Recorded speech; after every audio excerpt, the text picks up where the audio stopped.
Good evening and welcome to the Business Day. I'm Javon Keys. Some news in agriculture. Fertilizer prices are set to see a third price cut for this year. Amid rising input prices for farmers, fertilizer manufacturer Newport Fertilisers, Jamaica, has announced relief for farmers with another price reduction on the critical farm input. Farmers will now see an average price reduction of between 2 to 11% on traditional standard NPK granular fertilizers. Now, Agriculture Minister Pernell Charles Jr. says he's pleased with this reduction. This price adjustment will also be extended to Fertilisers' booster line of improved fertilizers, whose new prices will be reduced by between 3 to 14% than some traditional granular standard fertilizers.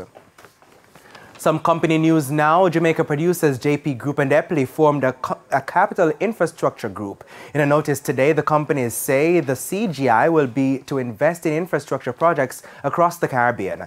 JP and Epley will control and manage the joint venture as equal partners. It will be funded by capital commitments from both companies as well as anchor investor NCB Capital Markets. JP and Epley each already own and operate significant infrastructure assets, including ports, energy and water projects. Both companies plan to use the new venture to increase the scale and scope of their future infrastructure investments.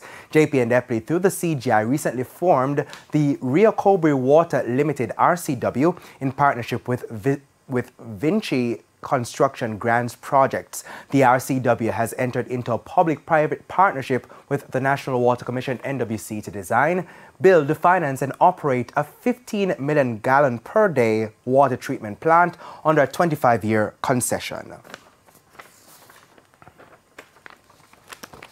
The performance of the construction industry fell for the July to September quarter compared to the same period last year.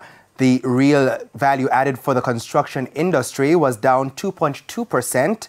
Now, Director General of the Planning Institute of Jamaica, Dr. Wayne Henry, says the decline was as a result of a drop in other construction in the other construction category.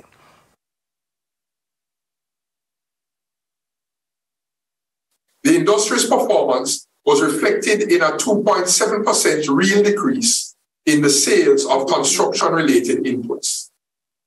Contraction in the other construction component was due to a decline in capital expenditure on civil engineering activities, largely stemming from National Works Agency, NWA, which disbursed $5.9 billion relative to $9.1 billion in the corresponding quarter of 2021.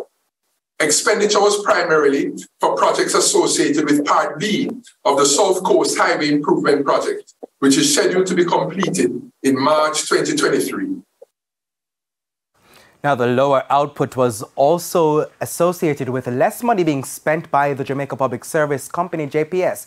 Now, JPS disbursed $1.8 billion. That's lower than the $1.9 billion for the same period last year. And that spend was on expenditure for the quarter for the construction and installation activities of the company for power generation and distribution. Now let's head to the foreign exchange market. The US dollar is being sold for an average $154.96. $117.22 is the going rate for the Canadian dollar. $187.12 for the pound, while it's costing an average $163.01 for the euro.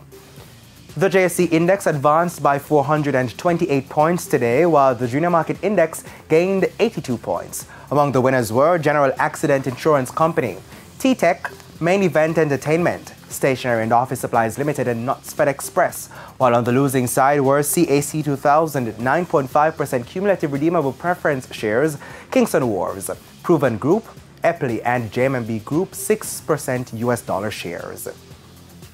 And that's it for the Business Day. I'm Javon Keys. Good evening.